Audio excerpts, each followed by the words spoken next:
आकाशाच्या आणि पृथ्वीच्या निर्माण करता आमचे जिवंत प्रभू परमेश्वर बाप्पा, पुन्हा एकदा तुझ्या नावाला धन्यवाद देतो, तुझी स्तुती करतो, तुझ्या नावाला उंचवितो आणि गौरवतो बाप्पा. खरोखर प्रभू परमेश्वर पित्या, तुझं वचन सांगतं ज्या जागेमध्ये दोघी किंवा तिघे आहेत तिथे तू हजर आहेस परमेश्वर. होय प्रभू, आमचा विश्वास आहे तुझी महान उपस्थिती आमच्यामध्ये आहे बाप्पा. खरोखर प्रभू परमेश्वर बाप्पा, पास्टरांना तू पुन्हा एकदा आमच्यामध्ये घेऊन आलास परमेश्वर बाप्पा, त्याबद्दल तुझे आभार आणि उपकार मानते प्रभू राजा. आजची स्तुती आणि आराधना तू आशीर्वादित केलीस, आजचं वचन देखील आमच्यासाठी तू आशीर्वादित केलंस परमेश्वरा, त्याबद्दल तुला धन्यवाद देते बाप्पा.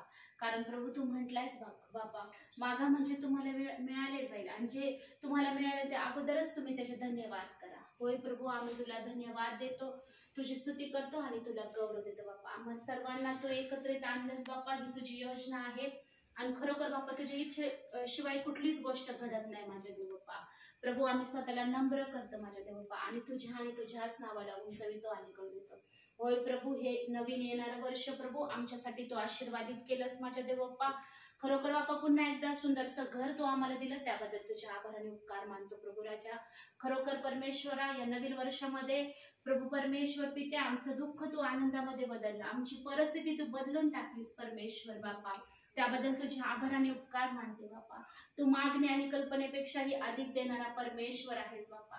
जसं आमच्यासाठी आशीर्वादित ठरलं परमेश्वरा, तसं प्रत्येक लोकांसाठी बाप्पा हे नवीन वर्ष आणि हा नाताळ तुझा आशीर्वादित ठरला आहे, असा आमचा विश्वास आहे प्रभू परमेश्वर पित्या.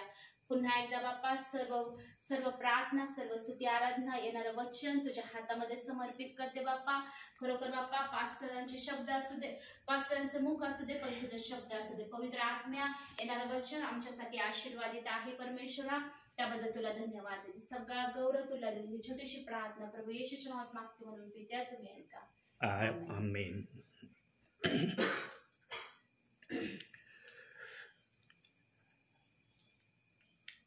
मागील वर्षाचा किंवा चालू वर्षाचा हा शेवटचा दिवस आपल्यासाठी, बरोबर.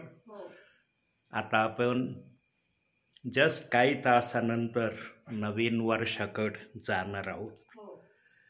नवीन वर्षात आम्ही जाणार आहोत, काही योजना बनवली का नाही, काही ठरवलं का नाही.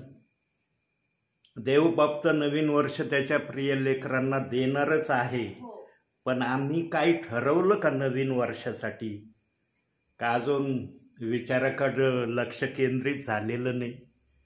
प्रियांनो, नवीन वर्षामध्ये एका गोष्टीची फक्त प्रभूकडं मागणी करा, आणि 365 दिवसामध्ये एकदा तरी 24 तासामध्ये ती विनंती देवबाप्पाकडे करा, आणि त्याच विनंतीवर अनुषंगून आजचा संदेश आहे.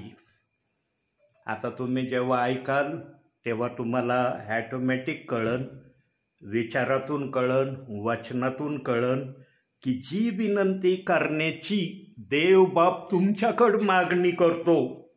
देवबाप हे म्हणत नाही की एवढीच विनंती वर्षभर करायची, बाकीचं सोडून द्यायचं.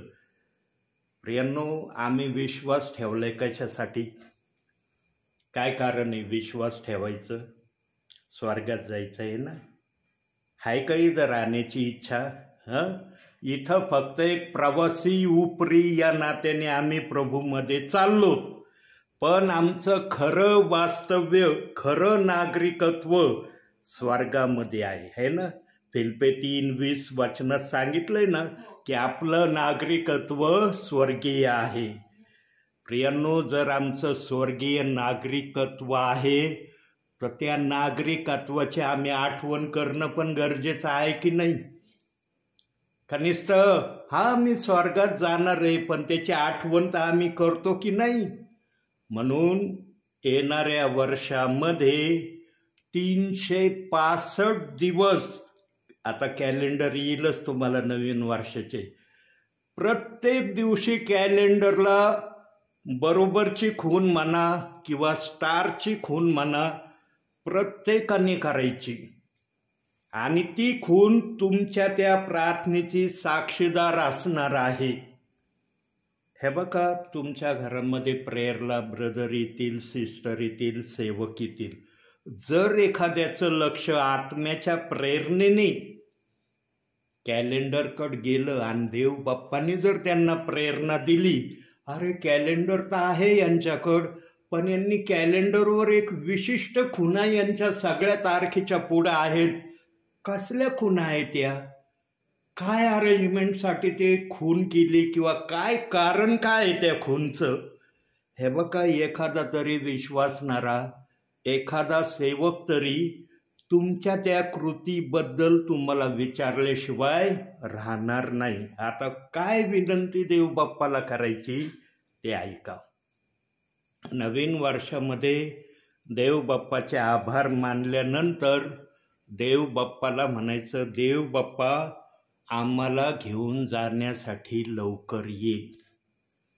आणि त्याने वायदा केलाय. आज त्याच वायद्यावर आपण वचनातून पाहणार आहोत आणि विचारातूनही पाहणार आहोत की जो वायदा प्रभूंनी आमच्याशी केलेला आहे तो वायदा पूर्ण होण्या अगोदर एक क्रिया होणार आहे. बघा, आता तो येणार आहे, त्याचं येणं सर्वांना माहीत आहे, पण त्याच्या येण्या अगोदर एक प्रक्रिया होणार आहे. आता तुम्ही म्हणता ना, रे बापरे ब्रदर तर आज फारच नवीन सांगू राहिलेत. परंतु बायबलच्या वचनाचे पुरावे देवबाप तुम्हाला देणार आहे की देवबाप जे बोलत आहे त्याचे पुरावे बायबलमध्ये आहे आणि तुम्ही ते ऐकलेही असतील. नसले ऐकले तर देवबाप आज तुम्हाला ऐकविणार आहे. पाहूया आता जरा वचनाकडे जाऊया. जर या विषयावर आज बोलण्याचं प्रभूंनी ठरवलंय तर काढूया योहान कृत शुभवर्तमान 13वा अध्याय 18वं वचन. बघा काय शब्द आहे.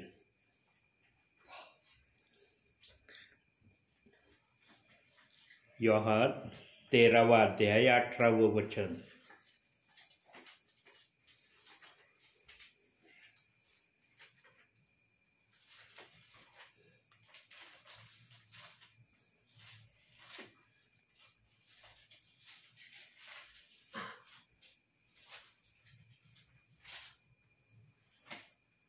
मी तुम्हा सर्वांविषयी बोलत नाही. जे मी निवडले ते मला माहीत आहे. तरी ज्याने माझे अन्न खाल्ले त्यानेही माझ्यावर लाथ उघडली आहे. हा शास्त्रलेख पूर्ण झाला पाहिजे. बघा, आता ज्या विचारानं देव बाप्पाने बोलायला सुरुवात केली त्या विचाराचा पहिला शब्द तुमच्या समोर वचनाच्या आधारे देव बाप्पाने ठेवलाय. प्रियांनो, मी नेहमी जे सांगतो ना की देवबाप विचारातून आणि वचनातून बोलतो, हे 100% नव्हे 101% खरं आहे. नुसते वचन दाखवले, त्याला जर अनुषंगून विचार नसले तर त्या वचन तर कुणी पण वाचेल. वाचलं की नाही तुम्ही आता वचन? वचन वाचणं अवघड नाही, पण ते समजणं गरजेचं आहे. आणि समजण्यासाठी येशू ख्रिस्ताने पण आपल्या सुवार्तेच्या काळामध्ये निरनिराळे दाखले देऊन विश्वासणाऱ्यांना सांगितलं. पण विश्वासणारे दाखले ऐकल्यावर आडखळायचे. ते म्हणायचे, प्रभू तू हा दाखला दिला पण आम्हाला समजला नाही. विशेष करून मत्तयाच्या 13व्या अध्यायामध्ये जे दाखले प्रभूने ठेवले त्या दाखल्यामध्ये प्रत्येक विश्वासणारा अडखळला. पण त्या 13व्या अध्यायामध्ये बघूया आपण, काढूया आता 13वा अध्याय मत्तय कृत शुभवर्तमान. फक्त एक जण, एक ग्रुप देव बाप्पाच्या दाखलेला अडखळला नाही असं तिथं सांगितलंय. काढला? 10-11 वचन वाचा. मग शिष्य जवळ येऊन त्याला म्हणाले, आपण त्यांच्या बरोबर दाखल्यांनी का बोलता? त्याने त्यांना उत्तर दिले, स्वर्गाच्या राज्याची रहस्ये जाणण्याचे दान तुम्हाला दिलेले आहे, परंतु त्यांना दिलेले नाही. पाहिलं, शिष्यांखेरीज कोणत्याही विश्वासणाऱ्याला येशू ख्रिस्ताचे दाखले समजले नाही आणि ते आडखळले. ते म्हणले, प्रभू तू दाखला फार सुंदर दिला, आम्हाला ऐकून इतका आनंद हृदयात आला, परंतु आमची एक कमजोरी आहे, आम्हाला तो दाखलाच कळला नाही. पेरणी करणारा बी घेऊन निघाला, वाटेत बी पडलं, काटेरी झाडात पडलं, चांगल्या जमिनीत पडलं, आम्हाला कळलंच नाही हे काय. वाटेवर पडलेलं बी, कबूतर आलं, बी घेऊन गेलं, आम्हाला काय कळलं नाही. पण जेव्हा शिष्यांना विचारलं तेव्हा शिष्य म्हणले, प्रभू तू हे जे काय दाखले सांगतो ना, आम्हाला कळले, आम्हाला समजलं तू काय बोलत आहे, तुला काय सांगायचंय. हे जसे विश्वासणारे तुला बोलत आहे, आम्ही नाही बोलू शकत तुला, कारण आम्हाला स्वर्गाचे सगळं राज्य समजण्याचं ज्ञान तू प्रदान केलेलं आहे. आणि प्रियांनो, हे स्वर्गाचं ज्ञान आजच्या समयामध्ये सेवकांना देवबाप्पाने प्रदान केलंय. सेवकांना जर हे प्रदान केलं नाही तर सेवकही सेवा करू शकणार नाही. पण हे त्यांनाच कृपादान प्रदान झालेलं आहे. कुणाला हे कृपादान प्रदान झाले जरा वचनातून बघू. हर वाक्याचा आपण बायबलच्या वचनामध्ये पुरावा पाहू की जे काय आपण ऐकत आहात याला खरोखर बायबलनी तशी मान्यता दिली का, बायबल या गोष्टीला ॲग्री आहे का, हे आपण तपासू. काढूया आपण कलसेकराचं पत्र, 1 अध्याय 26 वचन. बघा तिथं काय म्हटलंय. जे रहस्य युगानुयुग पिढ्यानपिढ्या गुप्त ठेवलेले होते, परंतु आता त्यांच्या पवित्र जनांना प्रगट झाले आहे, ते हे वचन होय. काही जण या वचनाविषयी असं म्हणतात की हे अंतिम समयामध्ये देवबाप काही जणांना देणार आहे. प्रियांनो, देवाचं वचन अशी भूमिका घेत नाही. देवाच्या वचनाने हे कृपादान कोणाला दिलंय? ज्यांना सेवेसाठी देव बाप्पाने कॉलिंग केली, ज्यांच्या डोक्यावर देव बाप्पाने सेवक होण्याचा अभिषिक्ताचा हात ठेवलाय, त्यांना त्याने प्रथम पवित्र केलंय. आणि मग देवबाप म्हणतो तुम्हाला वचन मी समजून सांगन. प्रियांनो, आत्मा काहीही करू शकतो. आत्म्याला असंभवला संभव करता येतं आणि संभवला असंभव करता येतं. आता आम्ही सगळेजण बघा, आज वचन आलंय, मी तुम्हा सर्वांविषयी बोलत नाही, जे मी निवडलेले आहे ते मला माहीत आहे. आता ज्याने वचन लिहिलंय, ज्याने वचन बायबलमध्ये ठेवलंय, त्याच्यापासून निवडलेले गुप्त राहतील का? प्रियांनो, ज्याने बायबलची रचना केली, बायबलची घटना बनवली, ज्याने बायबल आमच्या हातात दिलं, त्याला माहित आहे निवडलेले कोण आहे. आणि त्या तारणाऱ्याशिवाय निवडलेले कोणालाच माहिती नाही. मी जरी देवाच्या नावाने संदेश सांगतो, पण मला पण खात्रीपूर्वक म्हणता येत नाही मी निवडलेला आहे. हे आम्हाला कधी सिद्ध करून दाखवता येईल माहिती आहे? वचनातून बघूया. मत्तेय शुभवर्तमान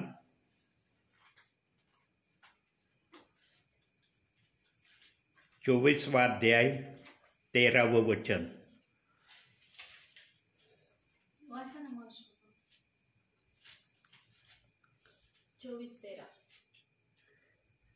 13 वचन. परंतु शेवटपर्यंत जो टिकेल तोच तरेल. आम्ही शेवटपर्यंत प्रभूमध्ये प्रभूला आवडणाऱ्या गोष्टीप्रमाणे चालतो की नाही?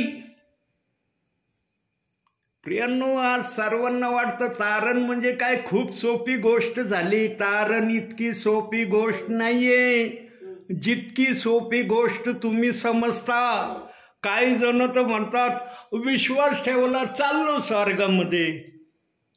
फार भ्रमामध्ये काही प्रियजन चाललेले आहेत. देवबाप्पाने काही वचन असे ठेवलेत ना बायबलमध्ये, जो शेवटपर्यंत टिकेल तोच तरेल. का बरं हा शब्द ठेवला?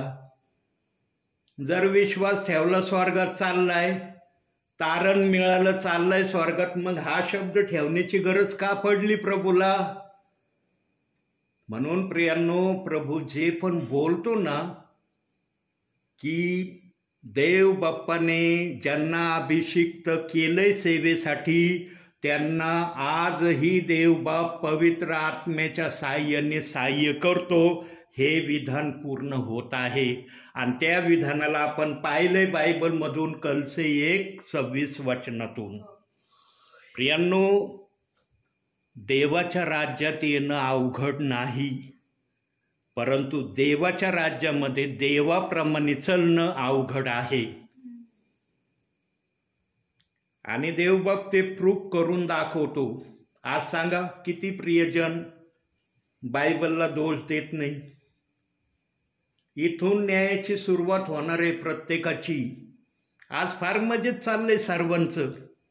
सर्वजण फार एन्जॉय करतेत, फार मजा करतेत, आनंद लुटतेत, सर्व काय करतेत. वरती गेल्यावर देवबाप स्टार्टिंग न्यायाची याने सुरुवात करणार आहे. जे पवित्र शास्त्र मी तुला दिलं होतं, त्या शास्त्रातल्या कुठल्या वचनाला, शब्दाला तू दोष दिला का? इथून न्यायाची सुरुवात आहे. कारण देवबाप्पाने अभिवचन दिलंय. काय अभिवचन दिलंय? 24 अध्याय 35 वचन, मत्ती शुभवर्तमान 24 अध्याय 35 वचन.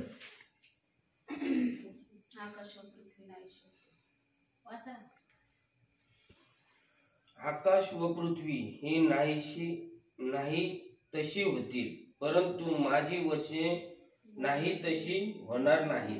सांगा बरं, ज्याने हा शब्द ठेवलाय, आकाशाला नष्ट करीन, पृथ्वीला नष्ट करीन, पण त्याने वचनाला नष्ट न होण्याचा वादा केलाय. हा अवर्णीय वादा देवबाप्पाने जर वचनात केलाय आणि विश्वासणारा जर प्रेषितांची कृत्ये 2 अध्याय 38 वचनाच्या विरोधात काही पण बोलतोय, सांगा न्याय कसा होईल? म्हणून देवबाप म्हणतो आज सर्वांना फार मजेत चाललंय, फार आनंदात चाललंय, फार एन्जॉय मध्ये चाललंय. पण जेव्हा आसनाजवळ त्याचे प्रियजन येतील, त्यावेळेला ज्यांनी प्रेषित 2:38 वचनाला स्वीकारलेलं आहे, त्यांना एंट्री आहे आतमध्ये. प्रियांनो, हा दास आहे ना, माणसांना खुश करणारं बोलत नाही. लक्षात ठेवा. आणि वचन सांगतं माणसांना खुश करणारं तुम्ही असू नका, देवाला खुश करणारे असा.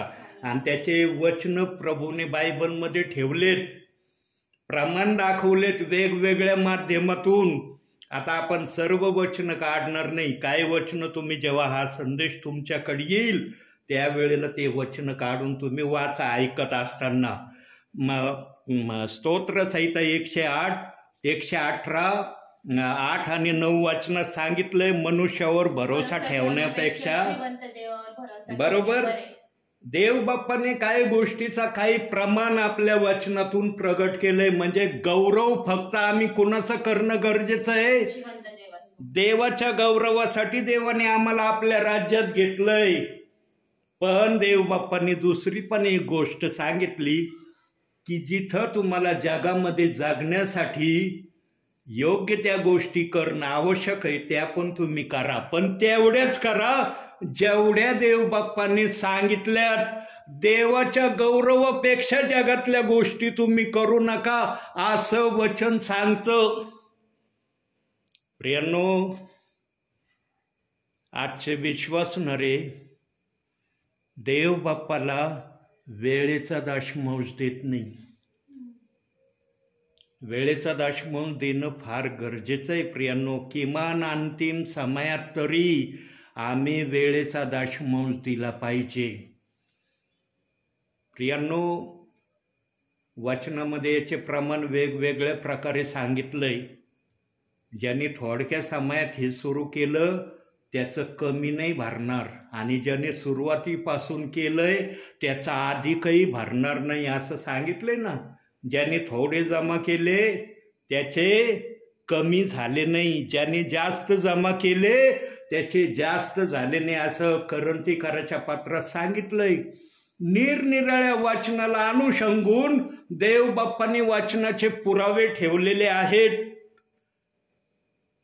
फक्त बोलणारा पवित्र आत्मा असला पाहिजे. पवित्र आत्मा असल्यानं सर्व शक्य आहे. पवित्र आत्मा नाही ना बोलत तुमच्या सोबत, तुम्ही नीटनेटकं बोलू शकत नाही. थोडे बोलले की तुम्ही आडखळून जाणार, तुम्हाला समजणार नाही पुढं मला काय बोलायचंय, काय सांगायचंय.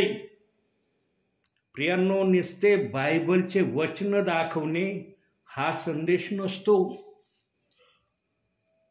नुसते बायबलचे वचन दाखवणे हा संदेश नसतो. देवबाप कधीच असा संदेश देत नाही. विचार असतेत, अनुभव असतेत, म्हणून सेवक हा अनुभवी असला पाहिजे, मुरलेला असला पाहिजे, मुळावलेला असला पाहिजे. लिहिलंय ना इफिसकाराच्या 4थ्या अध्यायामध्ये की सेवक हा मुळावलेला मुरलेला असला पाहिजे. प्रियांनो, देव बाप्पाने सेवकाला आपल्या समयामध्ये तयार करण्यासाठी वरूनच योजना बनवलेली आहे. पण प्रत्येकाचा सेवा करण्याचा कालखंड देव बाप्पानेच नियुक्त केलाय. म्हणून मी नेहमी सांगतो, आडात असलं तर पावऱ्यात येईल. आडात पाहिजे अगोदर. आडात असलं तर निश्चित पावऱ्यात येईल. पवित्र आत्मा विचाराने ते जरूर प्रगट करीन. पण आडातच काही नसलं तर मग काय सांगता येईल. प्रियांनो, बायबलचं वचन हे पण सांगतं सेवक नवशिखा नसावा. सांगतं ना, बरोबर आहे ना का खोटं बोलतोय. नवशिखा सेवक नसावा. त्याच्याजवळ अनुभव पाहिजे, त्याच्याजवळ वचन पाहिजे, तर त्याला प्रभू सेवेमध्ये पवित्र आत्म्याच्या द्वारे उपयोगात आणीन. तरुणपणात वचन वाचून वाचून इतका मी परफेक्ट झालो, इतकं वचन माझ्या जीवनात मी वाचलंय प्रियांनो. देवबाप जर हे शब्द मला बोलण्यासाठी प्रेरणा देतोय तर मी पण बोलायला घाबरत नाही. फार वचन मी वाचलं माझ्या जीवनामध्ये. म्हणून वयोवृद्ध स्थितीमध्ये देवबाप्पाने पाहिलं, अरे यांनी तरुणपणात काय केलंय, याने खूप श्रम कष्ट घेतलेत. आणि देवबाप्पाचं वचन आहे पहिले करंथीकराचा पत्र 15वा अध्याय 58व वचनामध्ये, प्रभूमध्ये तुमचे श्रम व्यर्थ नाही. मी जे श्रम प्रभूमध्ये घेतले तरुणपणामध्ये ते उतर वयात देवबाप त्याची फेड अशा प्रकारे करतोय. प्रियांनो, देवासाठी काहीही केलेलं असलं ना त्याची फेड इथं देवबाप करून घेणार. मग ती चांगली असली तर चांगली, वाईट असली तर वाईट. काही जण म्हणतात वर गेल्यावर होईन. वर तर वेगळी फेड आहे. इथं काय केलं त्याचा भरणा इथंच भरावा लागणार आहे. तुमचा भरणा कसा आहे, चांगला आहे की वाईट आहे. प्रियांनो, विश्वासणाऱ्यांवर देव बाप्पाची सर्वात मोठी नजर काय माहिती आहे. विश्वासणाऱ्यांना वाटतं आम्हाला काय नाही, नुसतं बस सेवक आले ते जे सांगतील ऐकायचं एवढंच आम्हाला देव बाप्पाने सांगितलं. नाही, विश्वासणाऱ्यांना पण देवाने काही सांगितलंय. काही विश्वासणारे करतात आजही. मी अनुभव घेतला, काही विश्वासणारे करतात बरं का. हा कधी गॅप पडतो कधी नाही पडत, पण करण्याच्या प्रवृत्तीकड ते आहेत. आणि काय ते वेळेचा दाशमौज देतात. 2 तास 40 मिनिटं प्रियांनो भावी जीवनामध्ये देवाला वेळ देण्याचं ठरवा. आणि 15 दिवस तुम्ही 2 तास 40 मिनटं प्रामाणिकपणे त्याच्यामध्ये गॅप जर पाडला ना, कधी नाही कारणास्तव वाचता आला हरकत नाही, पण 15 दिवस तुम्ही तुमच्या माहितीप्रमाणे देव बाप्पाला वेळेचा दशमांश देऊन दाखवा. 16व्या दिवसापासून बघा तुमच्या त्या दशमांश दिलेल्याचं प्रतिउत्तर देवबाप तुम्हाला कसं देतो. प्रभू बोलून दाखवत नाही, प्रभू करून दाखवतो. करून तुम्ही प्रार्थनेत बोलले ना, काय उद्गार काढले प्रार्थनेमध्ये? देव बाप्पा आमची परिस्थिती तू बदलली, आम्हाला खूप आशीर्वादित तू केलं. आम्ही पूर्वी कसे होतो हे आम्हाला माहिती आहे, पण आजच्या स्थितीमध्ये आम्ही कसे आहोत याचा आम्ही अनुभव घेतो. बोलले ना प्रार्थनेमध्ये, देव बाप नेहमी अनुभवातून आपल्या विश्वासणाऱ्यांना घेऊन जातो. म्हणून मी नेहमी सांगतो, उगवलेला सूर्य नेहमी मावळतो. तो कधीच एका जागेवर स्थिर थांबत नाही. आज तुमची परिस्थिती जर वाईट आहे, उद्या तुमच्यासाठी आशीर्वाद प्रभूने ठेवलाय. आणि हे अभिवचन प्रत्येक विश्वास ठेवणाऱ्या विश्वासणाऱ्यांसाठी आणि सेवकांसाठी आहे. असं समजू नका की सेवकांना ही संधी नाही. सेवकांना सुद्धा यामध्ये देव बाप्पाने घेण्याचं ठरवलेलं आहे. प्रियांनो, फक्त आम्ही प्रभूशी नम्र राहणं आणि प्रभू आम्हाला जे सांगतो ते करणं महत्त्वाचं आहे. आता निवडलेले जर प्रभूला माहीत आहेत सध्या परिस्थिती कशी चालली, चांगली परिस्थिती आहे सध्या. काय काय ऐकायला येऊ राहिलंय आम्हाला ख्रिस्ती लोकांच्या बद्दल. सध्या आम्हाला काय काय घटना दिसत आहे, काय काय चाललंय जगामध्ये, उघड आहे ना. कुणी म्हणू शकतं का की आम्हाला काहीच माहिती नाही?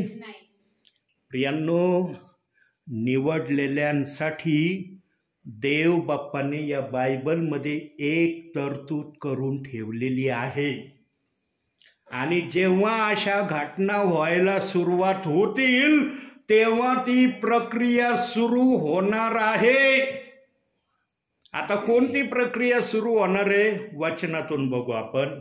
मत्ती शुभवर्तमान 24वा अध्याय 22वे वचन. आणि ते दिवस कमी केले नसते तर कुणीही मनुष्याचा निभाव लागला नसता, परंतु निवडलेल्यांसाठी ते कमी केले जाते. बघा, देवाने वरूनच निवडलेल्यांसाठी दिवस कमी केलेले. हे तुम्ही आम्ही दिवस कमी केलेले नाही, देव बाप्पाने वरूनच दिवस कमी केलेले आहेत. म्हणून तुम्हाला विचारामध्ये देव बाप्पाने जागृत करून ठेवलं की येणाऱ्या वर्षामध्ये एक गोष्टीची विनंती रोज करायची. आज जो तो विश्वासणारा स्वतःला म्हणतो मी निवडलेला आहे, चांगली गोष्ट आहे. निवडलेलं म्हणणं काय वाईट नाही, परंतु निवडलेल्याने निवडल्यासारखं देवासमोर सादर होणं पण गरजेचं आहे. म्हणून मी मागील संदेशात सांगितलं, देव बाप तुम्हाला 24 तासाचा वेळ देतो. त्या 24 तासामध्ये तुम्ही एखाद्या दिवशी तरी बेरीज वजाबाकी करून बघा की मी देवासाठी किती वेळ दिला 24 तासामध्ये आणि जगातल्या कामासाठी किंवा माझ्या पर्सनल कामासाठी मी किती वेळ दिला. आणि एक दिवसाचा जर तुमचा तो वागण्याचा किस्सा देवासमोर आहे तर आज तुमचं जे काही वय चाललंय त्या वयामध्ये तुम्ही किती देवाच्या वेळेच्या विरोधात चाललात त्याचा अनुमान तुम्ही ठरवा. आणि याच अनुमानावर वरती आमचा न्याय आहे. देवबाप 2 गोष्टी प्रामुख्याने विचारणार आहे. कोणत्या? एक गोष्ट देवबाप्पाने सांगितली की बायबलच्या वचनाचा विरोध करण्याचा सेवकाला अधिकार नाही, विश्वासणाऱ्याला अधिकार नाही. देवाने या गोष्टीला प्रतिबंध लावलेला आहे. पण मनुष्याने आपली अक्कल चालवून एका वचनाला काही पण खोटी अफवा अशी आणली की ती अफवा सगळ्या विश्वासणाऱ्यांमध्ये आहे. खोटा संदेष्टा, नरकात जाणारा, ओनली जीसस, ही अफवा देव बाप्पाच्या आत्म्याने आणली का? दिलाय का बायबलमध्ये पुरावा? प्रियांनो, देवबाप दुधाचं दूध आणि पाण्याचं पाणी करणारा आहे. म्हणून म्हणतात देव बाप्पाचा शब्द काळ्या दगडावरची पांढरी रेष आहे. तिला कुणी बुजवू शकत नाही, तिला कुणी नष्ट करू शकत नाही. जे लिहिलं आहे त्याप्रमाणेच होणार आहे. प्रियांनो, निवडलेले प्रियजन एकाएकी उचलले जाणार आहेत. त्यांचे दिवस कमी केलेत प्रभूंनी. बायबलचा शब्द सांगतो की त्यांचे दिवस कमी केलेत, आणि ज्यांचे दिवस कमी आहेत ते उचलले जाणार आहेत. प्रियांनो, प्रभू येण्या अगोदर उचलले जाऊ शकतात ते. म्हणून आम्ही मागील दिवसामध्ये पाहिलं, एका चर्चमधून देवाचे सेवक वचन शेअर करत होते. अचानक पवित्र आत्मा आला चर्चमध्ये. ज्या ज्या प्रियजनांना आत्म्याने उचललं त्यांचे कपडे खाली पडले, ते गेले वर. जे वचन सेवा करत होते ते सुद्धा गेले वर. मग काहींचे मिस्टर, काहींच्या मिसेस त्यांचे कपडे पाहून रडायला लागले, हे गेले, आम्ही कशाला थांबलो इथं, आम्हाला का नाही नेलं? जे प्रभूच्या भयामध्ये राहून प्रभूच्या इच्छेप्रमाणे करतील ते जातील. जे प्रभूच्या भयात राहून प्रभूच्या इच्छेप्रमाणे करणार नाही ते थांबतील इथं. हे त्याचं प्रमाण आहे.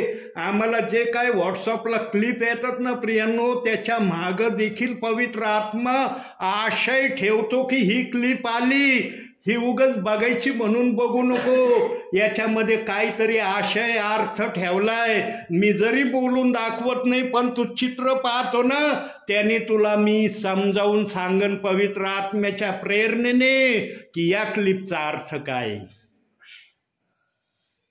पण शर्त आणि अट ये, आमच्याजवळ पवित्र आत्मा असला पाहिजे तर आम्हाला कळलं. आमच्याकडे पवित्र आत्मा नसल्यावर मग बुद्धी आम्हाला काय सांगता येत नाही. आता प्रेषित 2:38 वचनाविषयी देव बाप्पाच्या आत्म्याने काहीच सांगितलं नाही वचनात. फक्त ते वचन ऐकायला सांगितलंय, पाळायला सांगितलंय, त्याप्रमाणे करण्याला सांगितलंय. पण आज जगामध्ये त्या वचनाविषयी काय काय आलंय, काय काय आलंय आज त्या वचनाच्या विरोधात. आणि काही जण तर स्पेशली या वचनाच्या विरोधक घरोघरी जाऊन शिक्षण देतील.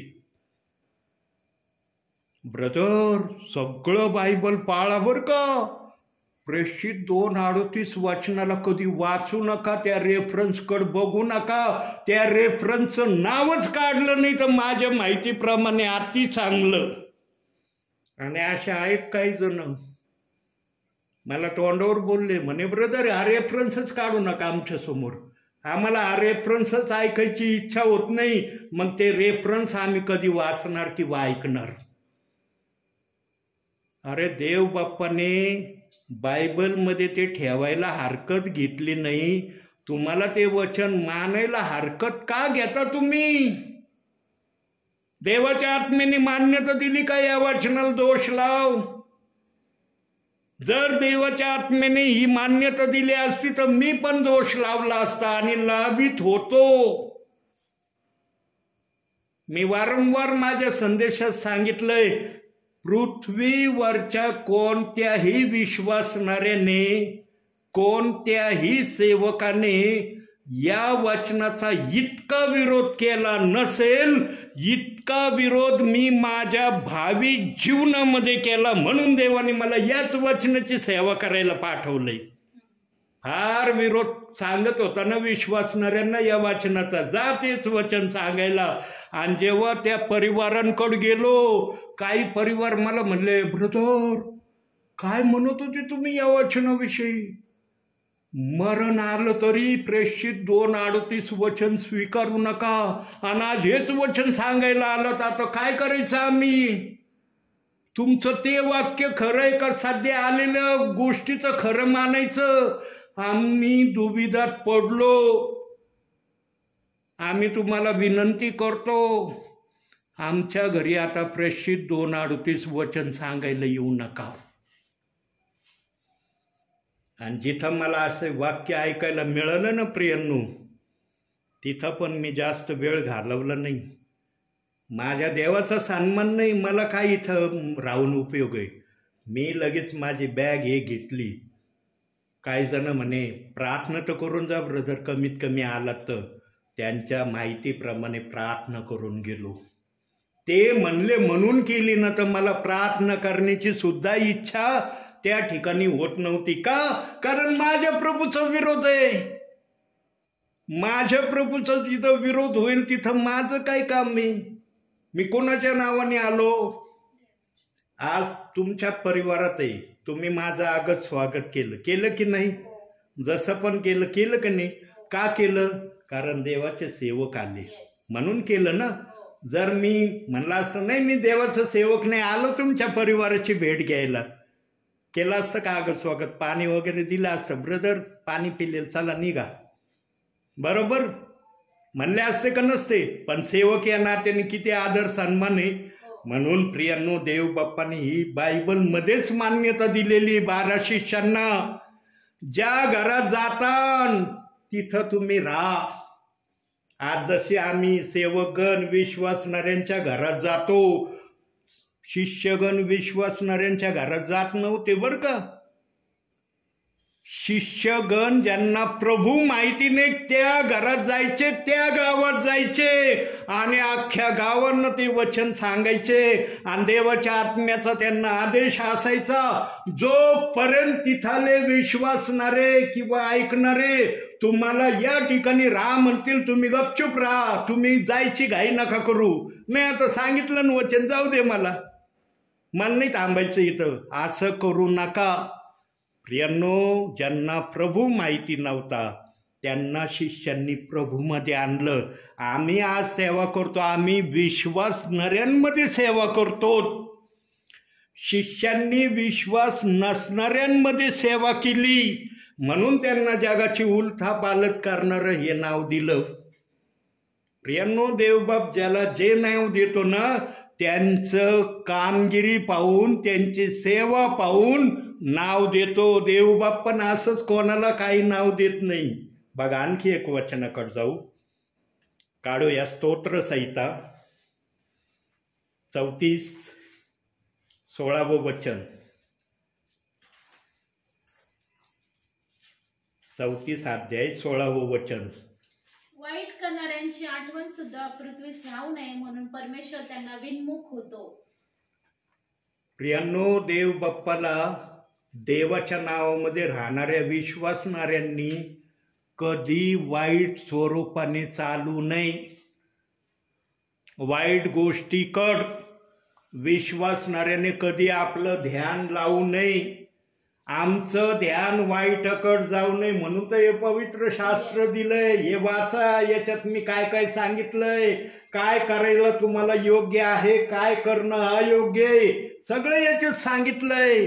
याच्यात हे सांगितलंय सैतान कसा वाईट आहे, मी किती चांगला आहे, सैतानाची जागा कोणती आहे, माझी जागा कोणती आहे, सगळं या बायबलमध्ये दिलंय. संकट आले तर संकटातून तुम्ही बाहेर निघण्याचे पर्याय सांगितलेत. परीक्षा आली तर परीक्षा कुठवर तुमची होईल, कोणत्या हद्दीपर्यंत तुमची परीक्षा होणार, त्यानंतर तुम्हाला आशीर्वाद कसे मिळणार, याच्यात सांगितलंय. फक्त आम्हाला बायबल माहीत असणं गरजेचं आहे. माहीत असलं तर सांगता येईल. पवित्र आत्मा म्हणणारे आडात आहे बरं का, आठवण करून दिली पाहिजे. लगेच आठवण करून देतो पवित्र आत्मा, लगेच सेवक बोलतो. विश्वासणाऱ्यांचं असंच आहे. म्हणून प्रियांनो, भावी जीवनामध्ये पवित्र शास्त्रापासून स्वतःला कधी अलिप्त राहू देऊ नका. 24 तासात एक अध्याय वाचता. प्रियांनो, सर्वांनी 24 तासात एक अध्याय वाचत जा. त्याचं महत्त्व इथं जरी तुम्हाला नाही समजलं ना, वरती देवबाप त्याचं महत्त्व तर समजूनच सांगन, पण त्याचं बक्षीस पण तुम्हाला देईन. Yes. महत्त्वच नाही, बक्षीस मिळन तिथं. आणि बक्षीस का मिळन? कारण तू माझ्या सेवकाच्या मुखातून जे ऐकलं ते करण्याची प्रक्रिया दाखवली आणि मी पवित्र आत्म्याने तुला सहाय्य केलं. प्रियांनो, ज्यांना मी एक अध्याय वाचायला सांगितला होता ना, ज्या प्रियजनांना ज्यांनी खरोखर काळजीपूर्वक वचन ऐकलं, ते विश्वासणारे आज कमीत कमी 7 अध्याय दिवसामध्ये वाचतात, जे की मी वाचित नाही 7 अध्याय. आता मी माझं लपवित नाही प्रियांनो, मी असं नाही म्हणतो अरे मी त्यांना सांगितलं मी वाचतो. आजच्या घडीला माझ्याकडून 7 अध्याय वाचणं होत नाही. मी माझं लपवित नाही प्रियांनो. पवित्र आत्मा सगळ्याचं उघड करून सांगणार आहे. Yes. पवित्र आत्मा भेदभाव नाही करत, अरे तू सेवक आहे तुझं लपवून ठेव, फक्त विश्वासणाऱ्यांना सांग आणि विश्वासणाऱ्यांकडून ऐकून घे. मी माझं सांगतो, मी आजच्या घडीला 7 अध्याय वाचित नाही, पण मी बायबल वाचतो. अध्याय मी पण वाचतोय, पण 7 अध्याय मी वाचित नाही आजच्या घडीला. मागील दिवसात सांगत होतो की मी 7 अध्याय वाचतो, पण आजच्या घडीला माझ्याकडून 7 अध्याय वाचन होत नाही. प्रियांनो, प्रत्येकाचे कारणं असतात. हो का, इथं टेन्शन आहे, इथं संकट आहे, इथं सगळ्या प्रॉब्लेम आहेत आणि सगळ्या प्रॉब्लेमीचा विचार नाही बुद्धी करती. जे काय असन सगळ्या गोष्टीचा विचार ही बुद्धी करती. आणि जेव्हा बुद्धीला हे प्रॉब्लेम जास्त दिसतात ना, मग तिथं बुद्धी पण कच खाल्ल्याशिवाय राहत नाही. ती म्हणते अरे लय प्रॉब्लेम आहेत, हे वाचलं तर काहीच कळणार नाही तुला. आम्हाला आदेश बुद्धीकडून येतो आणि पवित्र आत्मा त्यामध्ये सहाय्यता पाठवतो. बुद्धी आदेश देशी बायबल वाच, मग पवित्र आत्मा जे वाचतो ते आम्हाला समजू देतो, पण वाचलंच नाही तर काय कळणार रे. असं आहे प्रियांनो हे गणित. आणखी एक वचन पाहूया. एहेजकेल 20वा अध्याय 11वं वचन.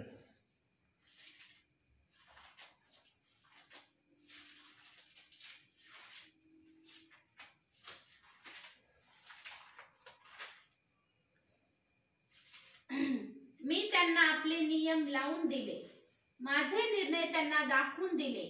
हे जो कोणी पाळील तो त्या योगे वाचेल. मी नियम लावून दिले किंवा मी नियम सांगितले, जो ते नियम पाळील तो वाचन. आता वाचन म्हणल्यावर याचा पण अर्थ वेगळा आहे बरं का. याचा पण अर्थ वेगळा आहे. वाचन म्हणजे काय? त्याला स्वर्गामध्ये जाण्याची संधी मिळेल, तो न्यायापासून वाचला जाईल. आता कस काय वाचला जाईल ते बघू आपण. वाचन म्हणल्यावर मग कशापासून वाचन ते बघू आपण. योहानकृत शुभवर्तमान 5वा अध्याय 24वं वचन.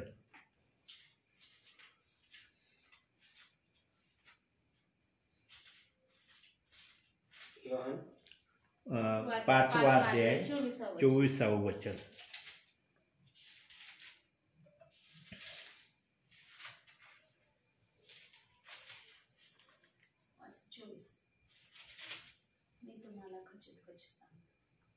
वाचा.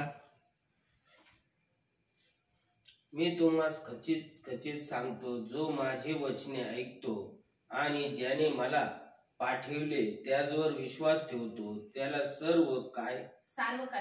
सार्वकालिक जीवन प्राप्त झाले आहे आणि त्याच्यावर न्यायाचा प्रसंग येणार नाही. तो मरणातून जीवनातून पार गेलेला आहे. बघा, त्याच्यावर न्यायाचा प्रसंग येणार नाही, तो मरणातून जीवनात पार गेला आहे. प्रियांनो, कुणाला आवडणार नाही आमचा न्याय होऊ नये. सांगा कोणता विश्वासणारा म्हणन मला न्याय होणं आवडत नाही, माझा न्यायच झाला पाहिजे अशी माझी इच्छा आहे? कोण म्हणन? कोणालाच नाही. हरेकांची इच्छा आहे माझा न्याय होऊ नये, आणि बायबलने ते प्रमाणित केलंय. जो देवाचं वचन ऐकतो त्याप्रमाणे करतो त्याचा न्याय होणार नाही. आता सांगा, जो देवाचं वचन ऐकतो, देवाच्याच वचनाला दोष लावतो, त्याचा न्याय होईल का नाही? होईलच.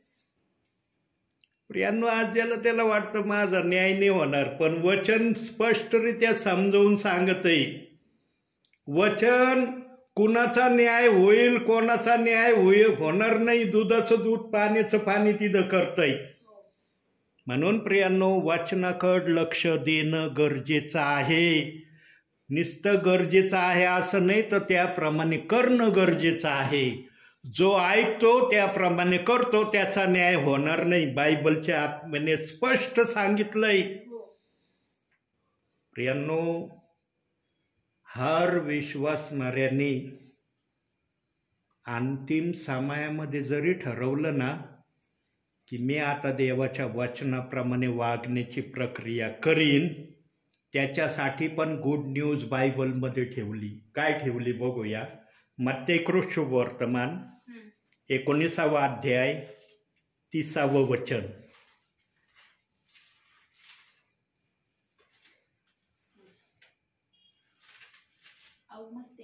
मत्तेय शुभवर्तमान.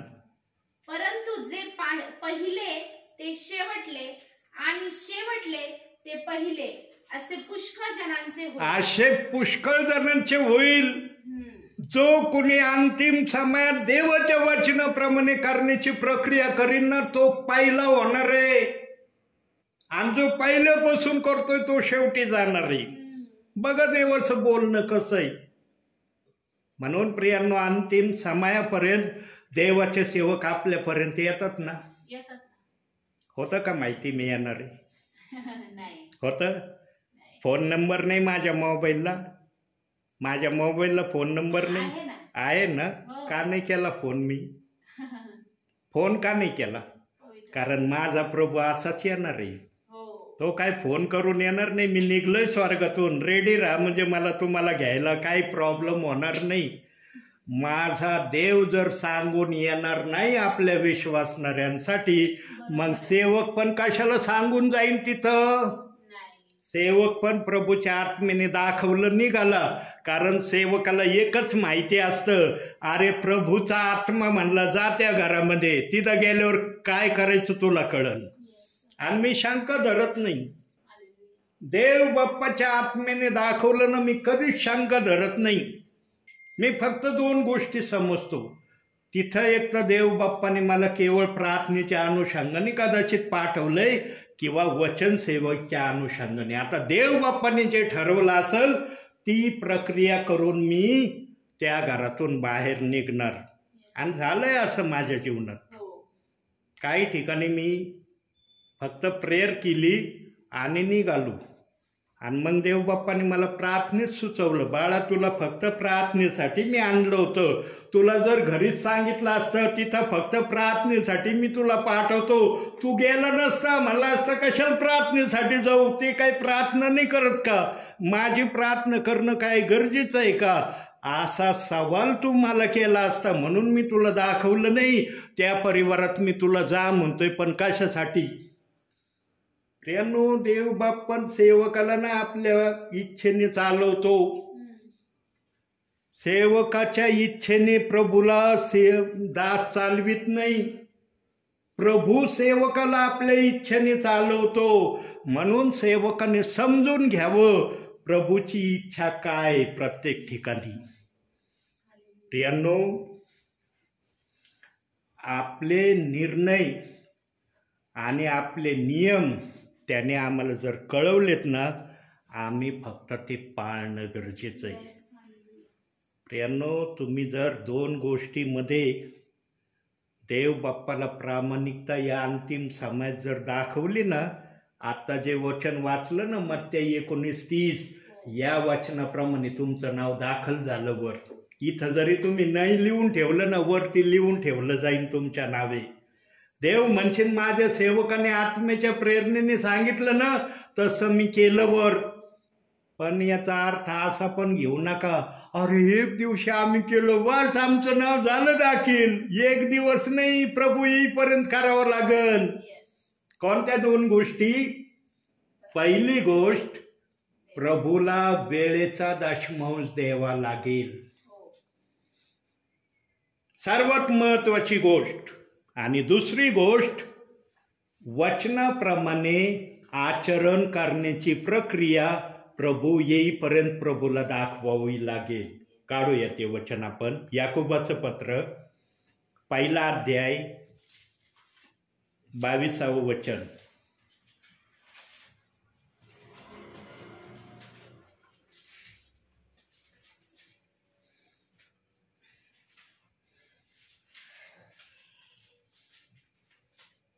एप्री कराच्या नंतर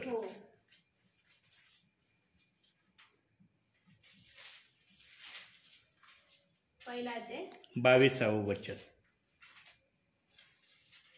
वचनाप्रमाणे आचरण करणारे असा, केवळ ऐकणारे असू नका, अशाने तुम्ही स्वतःची फसवणूक करता. बघितलं, वचनाप्रमाणे चालावं लागेल तेव्हा तुमचं नाव पहिल्या लिस्टमध्ये येईल.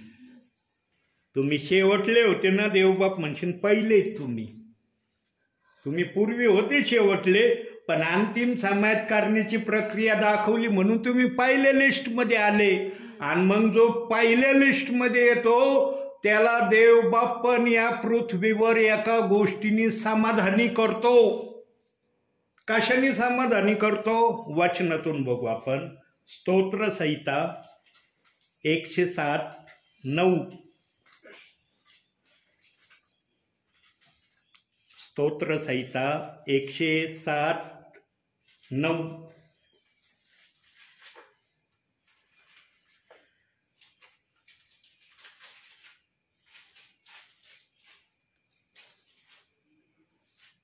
कारण ज्याने तहानलेल्या जीवास तृप्त केले, भुकेल्या जीवास उत्तम पदार्थाने संतुष्ट केले.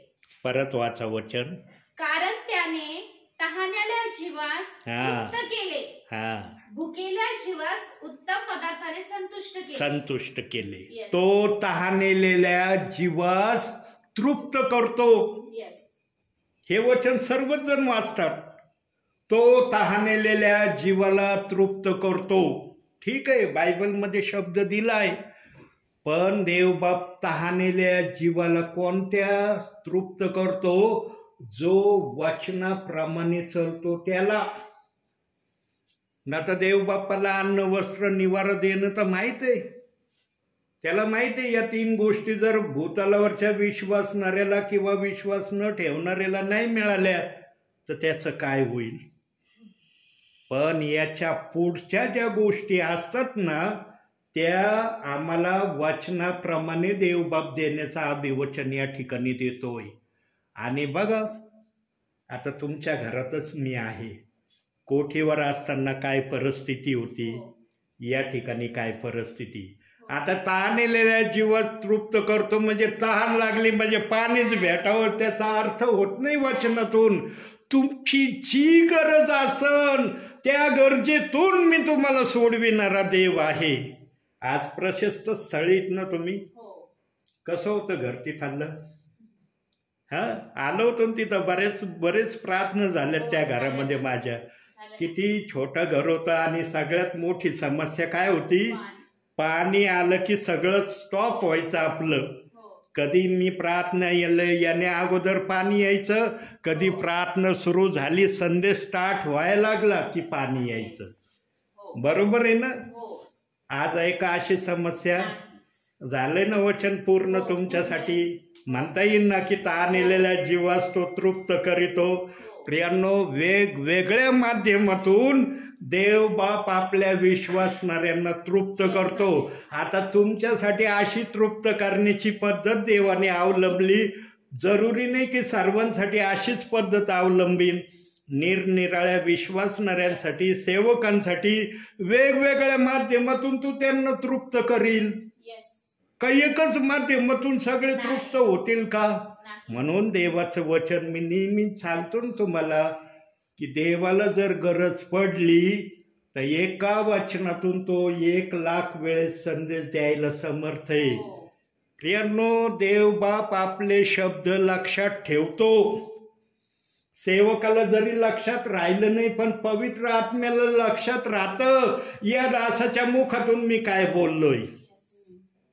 देव काही करू शकतो. प्रियांनो, आम्ही देवाच्या वचनाला कधीच आक्षेपामध्ये घेऊ नये.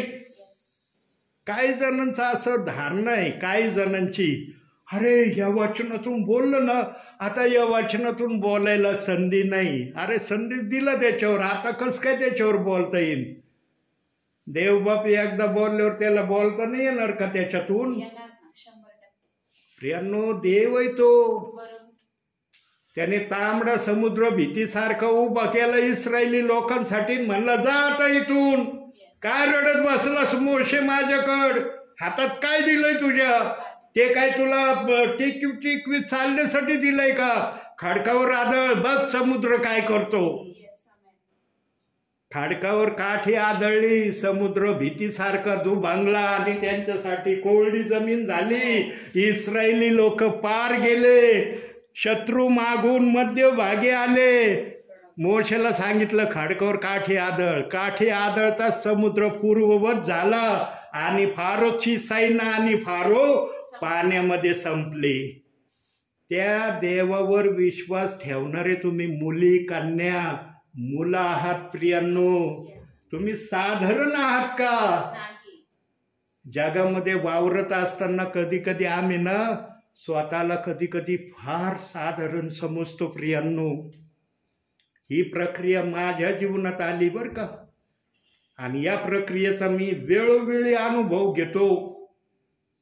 कोणाला येत असन अगर नसन, पण मला तर वेळोवेळी या प्रक्रियेचा अनुभव येतो. पण देव मला म्हणतो, बाळा एवढ्या निराशेचा इतक्या खालचा विचार करतोस तू. अरे तुला मी सेवक बनवलंय.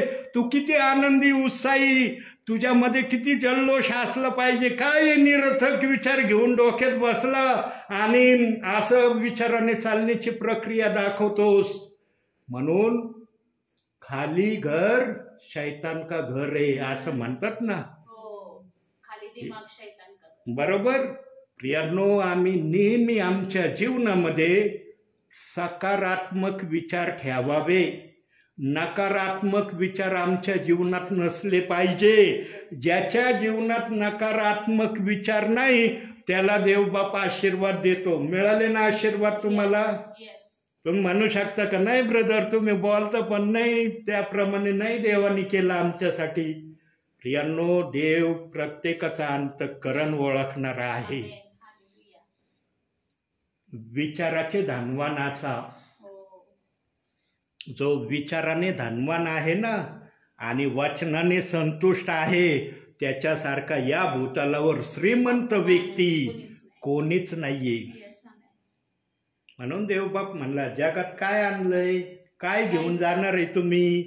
जगातलं सगळं इथं ठेवावं लागणार आहे, पण हे जे आहे तुमच्या हातामध्ये हे तुमच्या आत्म्याबरोबर येणार आहे.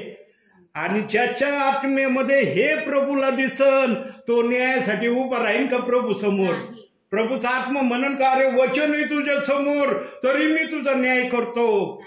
म्हणून पेत्र त्यांना शाबासकी देऊन आत पाठवणार आहे. जा पृथ्वीवर तू माझं ऐकलं आणि वचने आपल्या जीवनात ठेवलं. जा तुझ्यासाठी जे राज्य ठेवलंय प्रभूने प्रगटीकरणामध्ये सांगितलंय ते राज्य उपभोगायला जा तू. पण ज्यांनी ऐकलं नाही ते न्यायासाठी थांबतील. बायबलमध्ये सगळ्या घटना सांगितल्यात प्रभूने. न्याय होण्याची घटना सांगितली, न्याय न होण्याची घटना सांगितली. आता तुम्हाला कोणत्या घटनेत यायचं तो तुम्ही ठरवा. आणि सोपा मार्ग प्रभूने सांगितलाय. प्रियांनो, वेळेच्या दशमांशाला कधी देता नाही आलं तर प्रभू नाराज नाही होणार, खिन्न नाही होणार. प्रभू ओळखीन, अरे काय यांना वेळेचा दशमांश नाही देता आला. तुम्ही जरी नाही सांगितलं तरी प्रभूला कळन. म्हणून वेळेचा दशमांश देण्याची तयारी नवीन वर्षामध्ये करण्याची प्रक्रिया सुरू करा. नवीन वर्षात काहीतरी नवीन करा प्रभूसाठी. जगातल्या गोष्टीसाठी स्वतःसाठी आम्ही नवीन वर्षामध्ये निरनिराळे ठराव केले, पण प्रभूसाठी काहीतरी ठराव करा. अरे प्रभू, मी वेळेचा दशमौल देत नाही, नवीन वर्षापासून मी वेळेचा दशमौल देईन. आणि अगदी उंबरठ्यावर नवीन वर्ष येऊन थांबलेलं आहे. आणि उंबरठ्यावर नवीन वर्ष येऊन थांबलेले असल्याच्या वेळेच्या अगोदर हा सेवक आपल्याला वचन सांगत आहे. किती आशीर्वादित आहेत प्रियांनो तुम्ही. आहेत का नाही आशीर्वादित?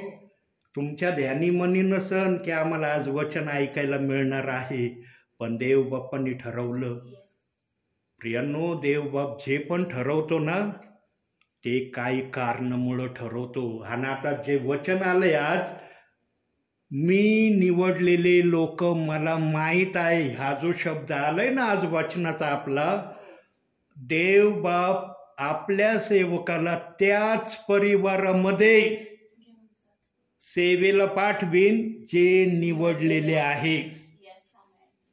लक्षात घ्या, जे वचन आलंय ना मत्ते योहान 13:18 वचन, या वचनाप्रमाणे सेवकांना पण प्रभू त्याच परिवारात पाठवीन जे निवडलेले आहे.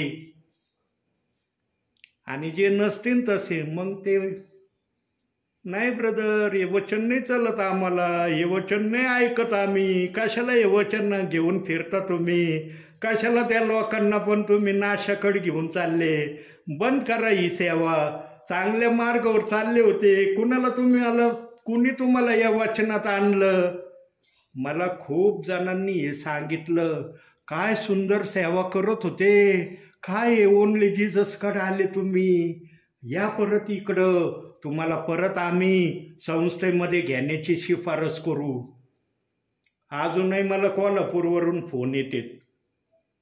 माझे काही विश्वासणारे सेवक आहेत ना कोल्हापूरचे, त्यांच्याकडे माझा नंबर आहे. ते आजही मागच्या आठवड्यात मला फोन आला, काय लेजर, काय सेवा करत होते तुम्ही, अजूनही तुम्ही या इकडं. म्हणलं आता नाही, तू ये इकडं, मी नाही येणार इकडं, तू ये इकडं.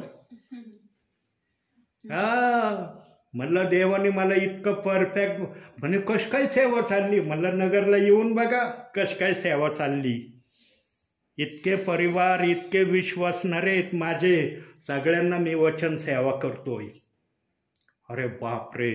म्हणे मग व्हॉट्सअपला पाठवून माझ्या. म्हणलं व्हॉट्सअप नंबर आहे का? म्हणे हो आहे. दिलं पाठवून सेवेचं. प्रियांनो, ज्यांना ऐकायची ताण भोक आहे त्यांना मी कधी निराश करत नाही. लगेच पाठवलं, गाणे पाठवले, संदेशही पाठवला. ऐका म्हणलं या आता मी काय सेवा करतोय, कशी सेवा करतोय, कोणामध्ये करतोय, तुम्हाला सगळं दिसन. प्रियांनो, आमचा देव तहानेल्या जीवाला तृप्त करणारा आहे. आणखी एक शेवटचं वचन बघू आणि मग मी या ठिकाणी थांबणार आहे. काढूया फिलिप्पियराचं पत्र 4था अध्याय 5वं वचन, शेवटचं वचन. एफेसकराच्या नंतर फिलिप्पियराचं पत्र 4था अध्याय 5वं वचन. तुमची सहनशीलता सर्वांना कळून येऊ, प्रभू समीप आहे. प्रभू समीप आहे. येणार आहे प्रभू आता. आम्ही म्हणतो ना आता आमचा प्रभू येणार आहे. प्रभू पण यायला आता वेळ लावणार नाही, पण आता प्रभू पाहणार आहे. माझ्या दासाने आत्म्याच्या प्रेरणेने या परिवाराला कळवलंय की नवीन वर्षामध्ये प्रभू तू ये, आम्हाला घेऊन जा. ही प्रार्थना किती जण करणार आहेत आणि किती दिवस करणार आहेत. माझ्या दासाने तर आत्म्याच्या प्रेरणेने सांगितलं 365 दिवस ही प्रार्थना करा तुम्ही, पण विश्वासणारा किती दिवस करल हे प्रभू स्वर्गातून तुमच्याकडे पाहणार आहे. प्रियांनो, आम्ही प्रभूसाठी काही केलं ना तर प्रभू आमच्यासाठी काही करीन. आम्ही जर प्रभूसाठी काही नाही केलं, ऐकूनही नाही केलं, मग तो न्यायालाच बसलेला आहे.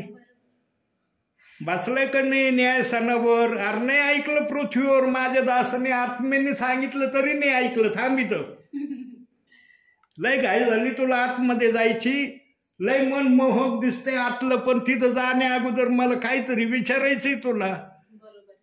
तुझ्या जीवनाची बेरीज वजाबाकी मला इथं तपासायची. काय केलं माझ्यासाठी? किती माझ्या वचनाप्रमाणे वागला, किती ऐकलं, किती चर्चला गेला, किती दशमांश दिला, किती सेवक येत होते, दान देण्याची इच्छा तुला झाली, सगळा हिशोब घेतला जाणार आहे. विश्वासणाऱ्याला वाटतं बस प्रभू आला चाललो स्वर्गात. असं असतं तर मग बायबलच दिलं नसतं प्रभूंनी.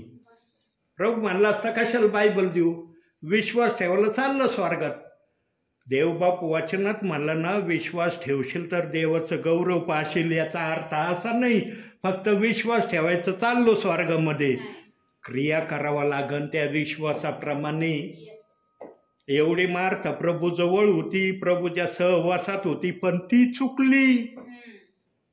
तिची दिशा भूल झाली. तिला वाटलं हा येशू माझा भाऊ 4 दिवस कबरीत असलेल्या लाजराला नाही उठवू शकणार. अरे प्रभूनी ते करून दाखवलं आणि प्रक्रियेने दाखवलं. अगोदर रडला मग लाजराला बाहेर काढलं.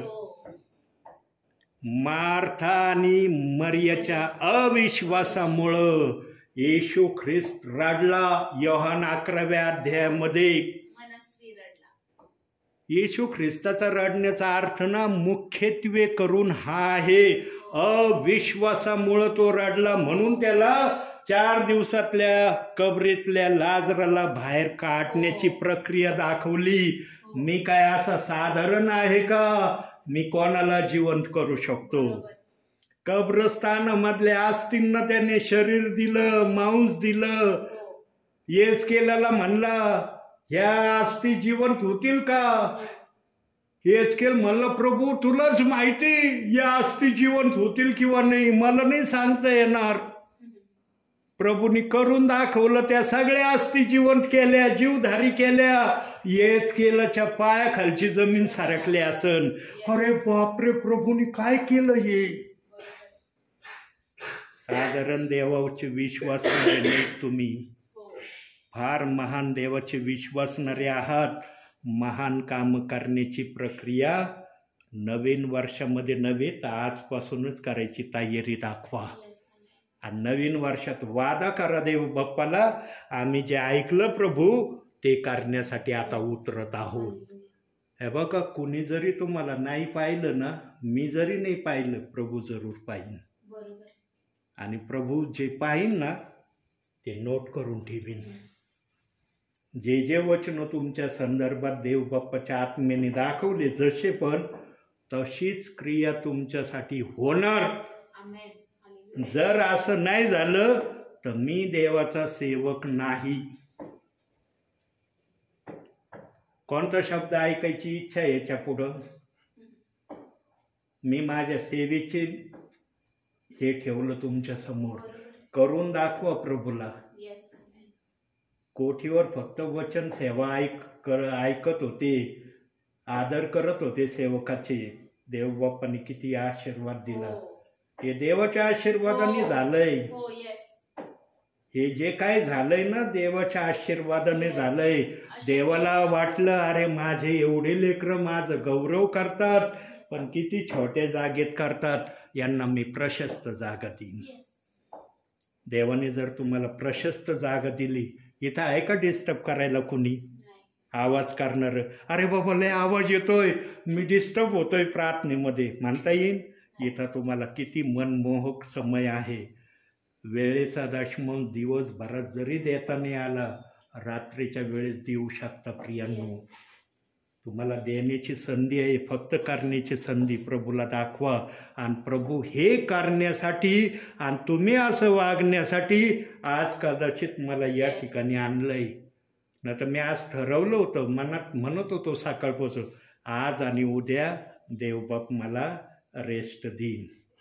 देवबाप म्हणलं तुझ्या जीवनात रेस्ट नावाचा शब्द नाही आहे, तुला जावं लागन. आणि नवीन वर्ष सुरू होण्याच्या अगोदर मी आपल्यापर्यंत येत आहे. प्रियांनो, देवबाप्पाचा आदर करा, त्याच्या वचनाप्रमाणे वागा, त्याच्या इच्छेप्रमाणे कृती करा आणि देवाच्या राज्याचं नागरिकत्व जे स्वर्गीय आहे त्याचे भागीदार व्हा. म्हणून आजच्या या छोट्याशा संदेशातून देवबाप तुम्हाला आणि मला भरपूर आणि भरपूर आशीर्वाद देव. आमेन.